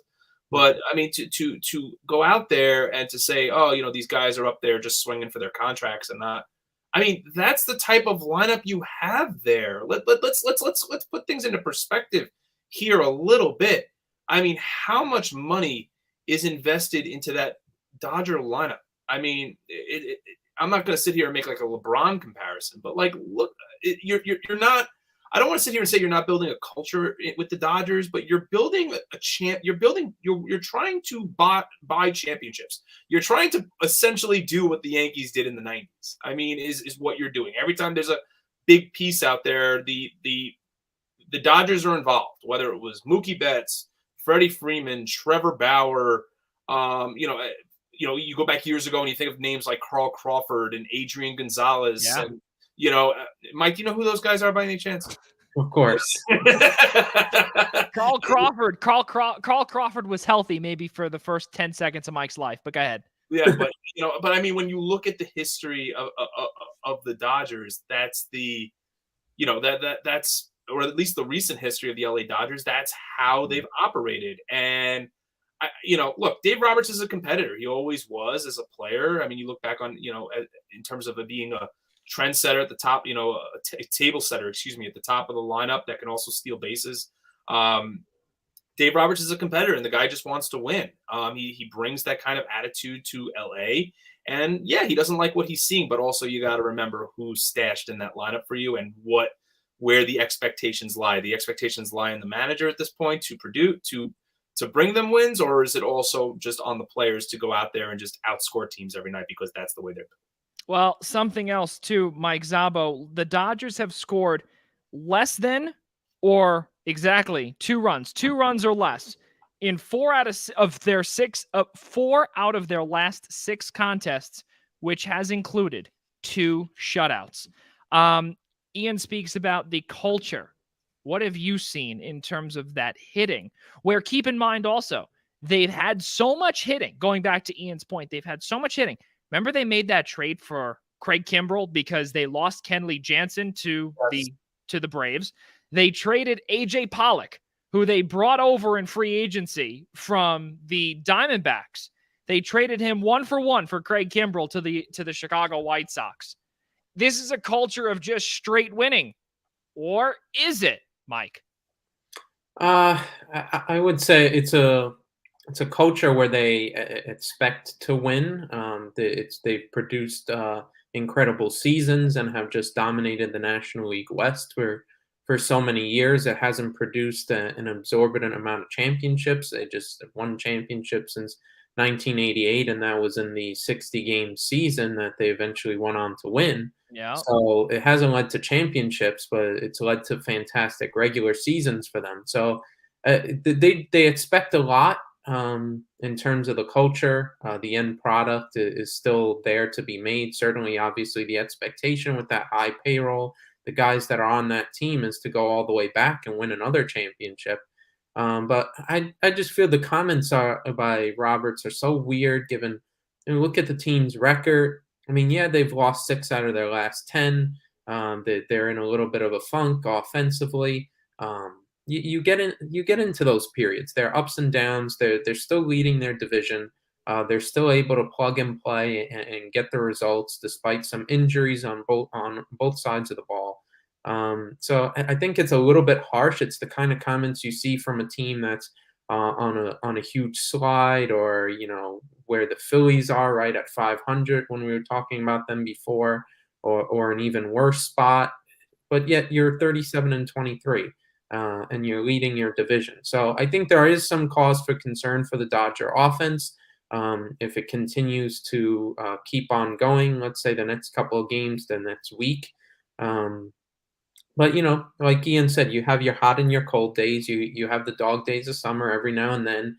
Your offense is not going to fire, 5+, 7+ runs all the time, even with the names that they got. So I think the comments are just a little bit harsh. I think you just look at the reality, you look at the standings. They're fine where they're at. They have good opportunities coming up to get back on track. The Angels series this week should be a good spot for them to get some wins. The Guardians will be an interesting one, kind of a Cleveland team that's kind of come out of nowhere that haven't expected to be this good in second place in the AL Central. Should be an interesting test, a little bit of a test there, but I think the Dodgers will be fine in the long run. I think that's just Roberts as a competitor wanting to shock up the locker room a little bit to get these guys out of a little bit of an offensive slump the last couple of games. But in the long term, there's not too much to worry about, I don't think. Well, you did bring up though about the long term, and I want to follow up with that with Ian and really with all of our viewers. If you have a comment, please put that in our comments. We will be able to see it. But this is a burning question, not only for Ian, but also for all of you out there. Mike talks about the long-term effect, not only of certain quotes that are made, but also the hitting. Yes, they've lost 6 out of their last 10, but Walker Buehler is out 6 to 8 weeks with an elbow strain. He's on the injured list. Now, they do have Tyler Anderson and they do have Tony Gonsolin, combined 14-0. Both starters, fantastic. They do have Clayton Kershaw, of course, the best pitcher in our generation. Sure. They also have Julio Urias, who was a massive reason why this team was swept yesterday. He's got a problem with the long ball. We saw it yesterday. He's allowed a team-high 12 home runs. He still has a pretty low 2.80, but the problem is his win-loss record 3-6. Ian, Mike brings up about the long-term effects. If Julio Urias cannot get going, and if Walker Buehler is out the estimate 6 to 8 weeks that they are projecting him to be, how much pressure does this put on the Anderson, Gonsolin, and Kershaw trio for this Dodgers team, and also the offense? You want my prediction? Let's hear it. Luis Castillo. That's my prediction. Yeah. Cincinnati Reds legend Luis Castillo. I mean the guy has been fed out there as trade bait the whole leading into spring training, and still, I mean, I think there's almost zero doubt in my mind that both star Reds pitchers that are remaining, speaking of Luis Castillo and Tyler Mahle, will be gone at the trade deadline and playing for contending franchises in the home stretch of the season. I just don't think the Dodgers are willing to be complacent. I don't think that they're willing to wait for an NL Cy Young Award winner when, granted, they've gotten some, like Joey said, some great performances out of Tony Gonsolin and Tyler Anderson, and the fact they have Kershaw still. We spoke already about the question marks surrounding Julio Urias. But I think the Dodgers have proven year upon year upon year to be active and do what they need to do to acquire pieces a la last year. Let's look at Trey Turner and Max Scherzer, right? On top of, they knew they were going to lose Corey Seager, but they had one more year of control of Trey Turner when that trade went through. So this is a team that makes no mistakes whatsoever with regards to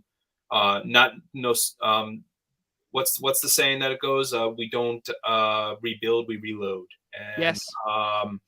I think that's the perfect example here. I think that's the first name that went into everybody's mind when Buehler went down was that Luis Castillo will ultimately probably be an LA Dodger at some point. I think that is probably the long-term solution. I think that's the long-term solution, period. Even before Buehler went down for the Dodgers, is to get a little more starting pitching help. At least one arm.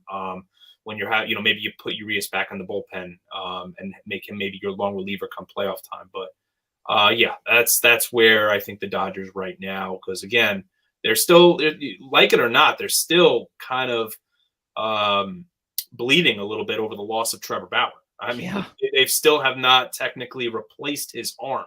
So I think, when you're looking for a 3-starter, I think Castillo, who the last couple of years before his rise has kind of was a 3-starter behind Trevor Bauer and Sonny Gray at one point, would fit in perfectly with in the City of Angels. And it's the crazy part too is that Tyler Anderson, who was a first-round draft pick back about 11 years ago with the Colorado Rockies, right? Pick number 20 overall. He was with Seattle. He started the year last year with Pittsburgh. He was an absolute disaster in Pittsburgh, but then he was pretty much plateaued in Seattle. But again, this man, he is, if I'm not mistaken, let me see the age here.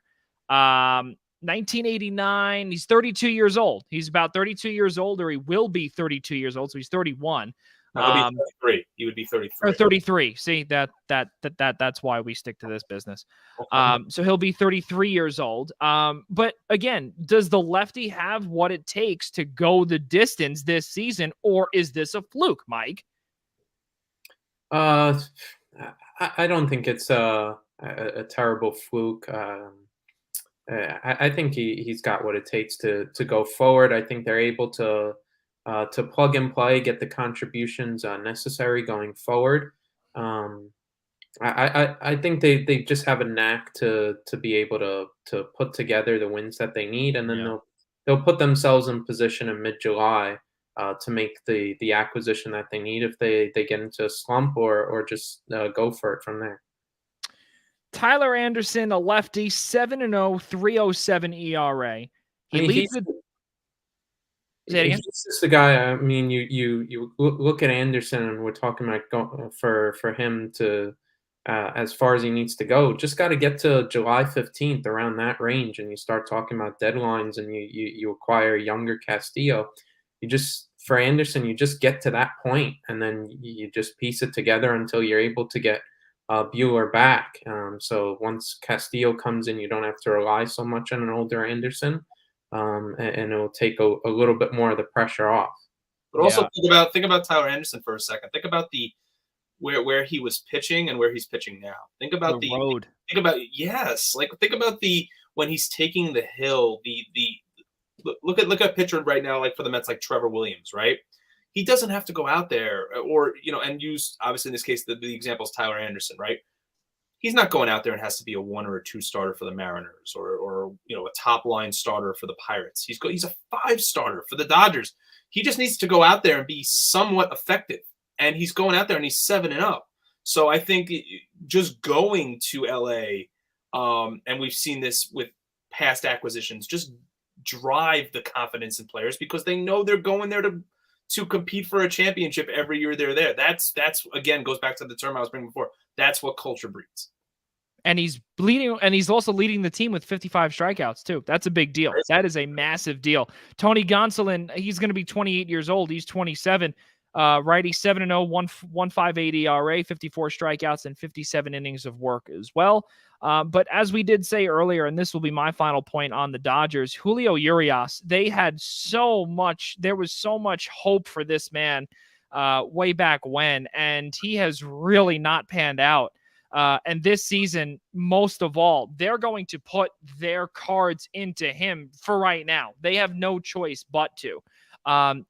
Julio Urias, 3-6 win-loss record, 2.80 we brought up, and he has allowed the most home runs by a Dodger pitcher this season with 12.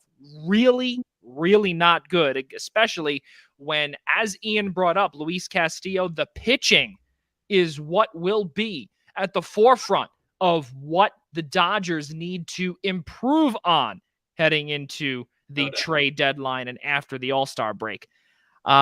Guys, let's move on to our final team. And of course, as we did say, saving the best for last, the New York Yankees. As me and Mike Szabo have I would call it the advantage here with just one Mets fan up in the right corner. 44-16 overall. 11 of their last 12 they've won. In their last 10, they're 9-1. They've won 4 straight and a plus 127 run differential. How much more do we even need to say, Mike? They're just absolutely incredible. I'm glad they're proving me wrong this year on just how dominating they've been. They've gone out to this historic pace, and whether it's Judge mashing the ball at a historic rate, or you're getting contributions from all over the place, and you're getting the great story of Matt Carpenter and kind of having the career revival out of nowhere. A guy that the Yankees just picked up, hoping to catch lightning out of the bottle for the next month, and try and grasp the last bit of baseball maybe that he's got. Well, he's got a little bit more than some lightning. Seems like he wants to be around for the long haul and certainly contributing as such. So you're getting contributions from all over the place. Jose Trevino as the catcher, 2 defensive catcher. The Yankees really emphasized defense at catcher in the offseason, trading Gary Sanchez away, going with Jose Trevino and Kyle Higashioka. Trevino, though, has come in with some really clutch hits, and that's all you need at catcher. A really good defense and some hitting here and there every now and then. You don't have to be a great hitter, but he's come up at some key moments and brought on some good hits. Had the walk-off in the first game of the Cubs series this weekend in a 13-inning marathon that Trevino walked off on to win the game 2-1. So you've gotten contributions from all over the place. The offense is firing, and even though the pitching had a little bit of a rough week in Minnesota, the offense just picked them right up, and the offense and the team just kept on rolling those wins in. It's just fantastic to watch how they're firing on all cylinders. So it'll be interesting to see when they go up to Toronto to play the Blue Jays. That should be an interesting test. I don't think they've played them this year up there yet. They're going to play the Rays again. So they have gone up there. So it'll be interesting to see if how they do going up back up against the division a little bit. And they've been really just beating up on the bad teams, but still just impressive to see the way they've been able to perform and the contributions they've received in doing it. Mike, you brought up the pitching. Listen, folks, for these starting pitching numbers. This is astronomical, things that you will probably never, ever hear again. Nasty Nestor Cortez, a 1.96 ERA, 5-2 win-loss record. Jordan Montgomery, 2.70 ERA, 2-1, about 2 years off of Tommy John. Luis Severino, 2.8 ERA, 4-1 win-loss record. Jameson Taillon, otherwise known as Yarmo, 2.93 ERA, 7-1 win-loss record. And the best part is that they're 38 or 39, however much Garrett Cole is making, $38-39 million in that range. 36. 40. I'm sorry? 36. $36 million. 3.63 ERA and a 5-1 win-loss record. His ERA is the worst on the team. That's that. Ian, what does that tell you? The Yankees are. I'm still wondering if Mike wants to run Brian Cashman out of town after all of our conversations in spring training, or if he's willing to sign him to a lifetime contract yet. Look, the Yankees are far exceeding expectations. Their starting pitching has been, without a doubt, outside Aaron Judge, the biggest highlight.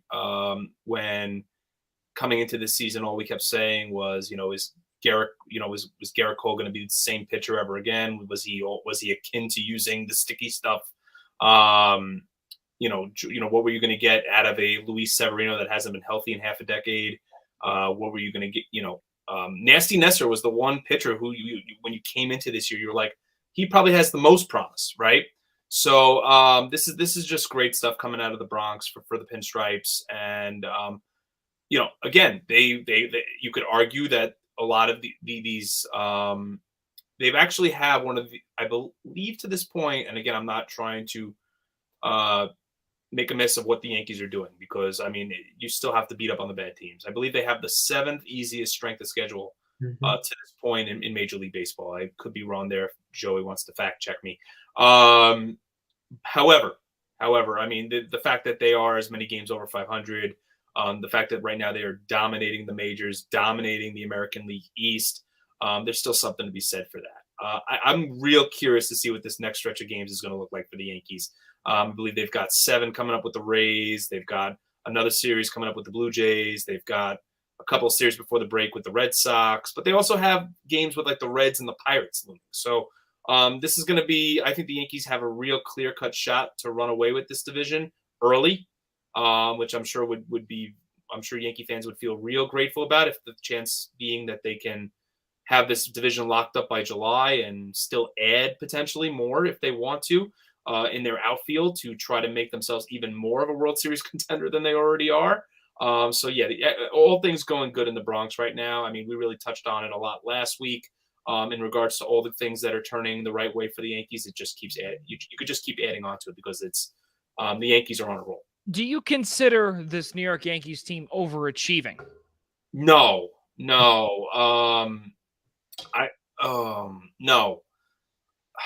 You know, am I going to change my mind after saying no twice? It's, I don't want to say overachieving, because we knew on paper what their lineup could do.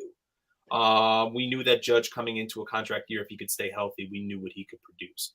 You want to say that pitching is overachieving? Yes. But there was no doubt that this was a team that was going to contend in the American League East. You know, I know coming into the year, everybody's like, wow, I mean, the Yankees might be the 4th best team in the division. Look, I mean, the Rays have not hit their stride yet. The Red Sox have really been riding now the Trevor Story wave. But I mean, this is, I mean, for the Yankees right now, 7.5, 8 games up in the division. This is a chance right now. I mean, with the games that they have coming up against the Sox, the Rays, and the Jays, to really put this division to bed.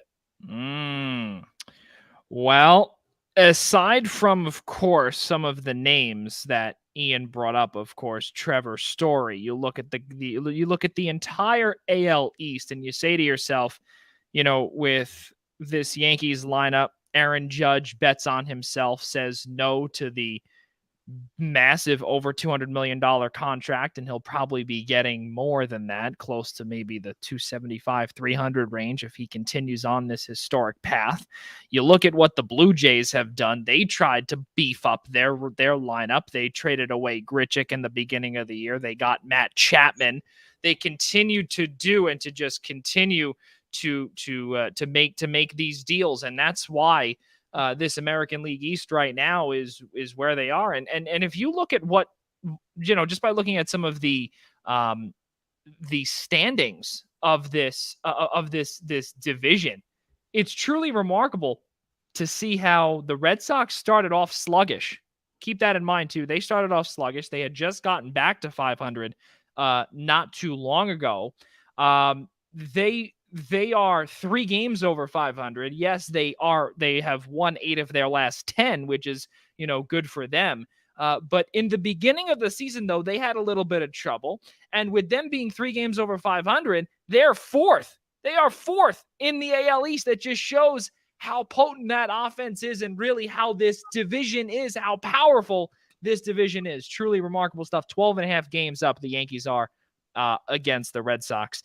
One more thing before we do move on to the National Football League, which will take about 5 minutes before we get into our closing credits. Manny Banuelos, 14 years in the making, took Dylan Betances' number and is now wearing 68. We remember a lot of Yankees fans. Again, Mike was in his toddler years. With the Killer Bees, Dylan Betances, Manny Banuelos. Banuelos was supposed to be a big part of this rotation, and he's just making it now. He's had so many arm injuries, period, where he was unable to make it to the show. And here he is now in the bullpen, trying to live down his lifelong dream in becoming a New York Yankees pitcher. He obviously is a bust. but it does not matter. The fact is that he has made it to the show. He is wearing his best friend's number. And unfortunately for Dellin Betances, he's no longer in Major League Baseball due to injury. But we'll see what happens there, where he might go, or who might sign him at some point. Guys, let's keep on moving forward here. We do have a couple of minutes left. We want to grab a quick shout out to Tyreek Hill, who launched his new podcast. And why I say shout out is because of what he says, of what he said. It was pretty selfish, the usual. In the It Needed to Be Said podcast, episode number 1, he called it the trade. So this was a crucial quote that he said with his co-host Julia Scott. Quote: "If teams are going to give us favorable one-on-one matchups against their best corner, I don't see why teams utilize their best receiver, and that's where probably like me and the Chiefs fell apart right there. When I'm like, yo, I don't mean to talk or be a diva in some situations, but I can see the pill sometime. Or can I see the pill sometime, please? Just give me the ball, please." And then Drew Rosenhaus, who was the featured guest on the first episode of It Needed to Be Said podcast, he reiterated a couple of times about the feeling about how Tyreek Hill's talents were occasionally wasted by the Chiefs in 2021. Ian, I want to start with you, because to me, this is a little worrisome, where he gets traded to Miami for five picks. Now, Miami has a few other players. Mike Gesicki, one. How many more? Jalen Waddle. Right. How many? What else? Is this worrisome when you say, okay, can I see the pill, please? Just give me the ball, please. I mean, you do have Travis Kelce. If he's not utilized, what happens? Is it just me, or like is he not like the key reason why they beat the Bills in that overtime game, on top of every other game that Tyreek Hill has needed to take over and win a game for the Chiefs? I mean, is he really ticked off about the fact that the opposition's best cornerback is covering, if not one of the top 3 wide receivers in all of the National Football League? I'm laughing about it because I think it's hilarious. I think it's worrisome from the fact of what this kind of culture this is going to create in Miami. I mean, you've got a quarterback who's coming in with big question mark in Tua. Jalen Waddle had an outstanding rookie year. You really don't want to start. I mean, the whole idea of why you acquired Tyreek Hill is just to complement Waddle, and you have literally a 1 and a 1A.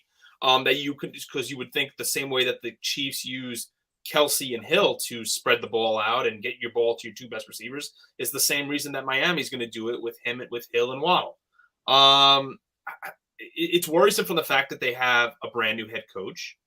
So yeah, I think if this is going to become a Odell Beckham like, Terrell Owens like, get me the ball or I'm going to sit, Antonio Brown like situation, yeah, I think it's going to really blow up in Miami's face, and it's going to look even worse for Dolphins ownership if this is going to become a culture situation that's going to make them feel, oh my God, we just traded away our whole future for a guy who does not fit what we're looking to do here in Miami. So I couldn't believe when you read that quote, Joey. It's mind-boggling more than anything, just because this is a man who has a Super Bowl ring, been to quite a couple of Super Bowls already, and is complaining that he doesn't get the ball enough. I would love to see over the last 3 to 4 years where this man ranks in the league in receptions, targets, or just targets. Got to be towards the top. Got to be towards the top. So I just hope that this doesn't do much damage to the Dolphins, because I'll tell you this: Bills, Patriots, and Jets fans are probably licking their chops over this coming into 2022. Mike, just because of time constraints, something else that that Tyreek Hill did say during the podcast is I can't believe I'm saying this, but I'm reading it right here. Tua Tagovailoa is a more accurate passer than Patrick Mahomes. Oh gosh. Care to elaborate? I want whatever he's smoking. That's what I want. I mean, it's just mind-boggling. None of what he's saying is obviously backed up by the numbers. I'd love to see what his numbers would be if he was utilized the way he wanted to be utilized. I mean, imagine what his numbers would be if he considered, that he actually got the ball at a proper rate according to what he feels is the proper rate. It'd be through the roof. He's one of the best receivers in the league. He's been a main part of why Kansas City has been so good with Patrick Mahomes the last couple of years. I'm not sure what more than he wants. And the only reason why he says that sort of quote about Tua is just to endear himself to the new team and the new culture. Although I think it gets to the point where, I mean, come on, do you really believe that? We all have two sets of eyes. What else is he supposed to say? Yeah, I mean, that's just something, after a little bit of a dicey quote, you have to cover yourself a little bit there and endear yourself to the team. I agree with Ian. It's a little bit concerning, what you're bringing in. You've given up a lot to bring in this a guy who's supposed to be a security blanket for Tua, a guy who's not a sure thing, and you're trying to help him out on offense and give him another key weapon in Hill. If it causes problems in the locker room, it could be a costly problem that sets your franchise back quite a couple of years. So it's going to be interesting how a new head coach really manages sort of a bigger ego in the room. This is a guy who's been there and done that compared to a relatively young and up-and-coming team, and how that dynamic shapes up. Well, the last thing before we close up shop for the night, I typically don't agree with anything that ESPN Stephen A. Smith says, but this is what he said about Tyreek Hill on NFL First Take this morning, or on First Take this morning. He says, quote, "You're going to try and tell me a dude that you've never even played a preseason game with is more accurate than Patrick Mahomes? Stop it." I have to agree with you, Stephen A. 100%. It's honestly sad and truly pathetic, and I think it is exactly what Ian brought up. It is it's pretty much looking for attention. That's just what Tyreek Hill is all about. Guys, we have run out of time, but let's get, of course, to our kudos. Ian Schraier first. Sure, my kudos go out to now former New York City Football Club head coach Ronnie Dyla, who is stepping down from his position at NYCFC to accept a head coaching job now with Standard Go on. Standard Club in Belgium. Wishing him the best of luck. Obviously, a big piece of the New York City Football Club's run towards an MLS Cup in 2021. And right now, a big part of why they sit at the top of the table in the Eastern Conference in 2022. Wishing him the best of luck. Happy trails, and appears that Nick Cushing is going to be the who has been a part of the New York City, the NYCFC development camps, and within the academy, seems to be the next man on board to assume the head coaching duties. So wishing him the best of luck as well. Mike Szabo, your kudos goes to? Joey, we come to start off with the hockey shows, and you come to stay for my international soccer mentions. So I give kudos today for the Australian national team and overcoming the Peru in the Intercontinental World Cup playoffs in penalty shootouts to claim one of the final few spots in this November's 2022 World Cup in Qatar. So congrats to them. The significance of that, I do have family in Australia who will probably be very happy of the win today, and that they're going back to the World Cup once again. Well, my kudos goes to Mo Donegal, who won the 154th running of the Belmont Stakes. And of course, for St. John's fans out there that know, Mike Repole, who is one of the founders of Body Armor, I believe that is, right, Mike? Body Armor. Mm-hmm. He has a stake in that horse. So congratulations to Mike Repole. As well as Mo Donegal, the horse to win the 154th running of the Belmont Stakes. And it was a fun time to be there, mind you. And no, I do not have a picture of me in the flamingo suit. And maybe, just maybe next week, we'll have to bring that on here. See, we have to be prepared for these things, and we were not. So that does conclude our portion of the show. Sports update just one. Jacoby Myers, the leading receiver for the New England Patriots, just signed his second-round tender worth approximately $3.9 million. Big deal for Mac Jones and Bill Belichick. There it is. Yes. Okay. Well, that thankfully we are able to get off here rather quickly. We've got about 20 seconds left. Let's keep on moving forward here. The Essential Wrestling Podcast will come your way tomorrow night beginning at 5 p.m. right here on the Eastern Observer. Be sure to join Al Carl, Ryan Joy, John Smith, John DeConnie, and Gary Miheffi for the latest in the world of wrestling on the Eastern Observer. Of course, our show is presented to you by ProWrestlingPick'em.com. For those that want to listen to the show, they can listen to it on Apple Podcasts, Spotify, and wherever the podcast can be heard. Of course, again, you can subscribe to them at the following platforms: Odyssey, iHeartRadio, and Google Podcasts, in addition to the aforementioned Apple, Spotify, and YouTube. Of course, ladies and gentlemen, for our show, please do the exact same thing at the following podcast platforms: Google Play, Apple Podcasts, Spotify, iHeartRadio, Odyssey. And of course, if you're watching us on the Eastern Observer YouTube channel, please hit that subscribe button. We do appreciate it. And of course, we are here all summer long, Monday nights, and we will be going all the way until the weekend before Labor Day on Monday night, starting at 7 p.m. right here on the Eastern Observer. Ladies and gentlemen, one final time for Ian Schraier, Mike Szabo, I'm Joey Jarzynka. For all of us at the Eastern Observer and the Blackjack Media Group, we will see you next Monday night right here on the Primetime Rundown. Good night, everybody.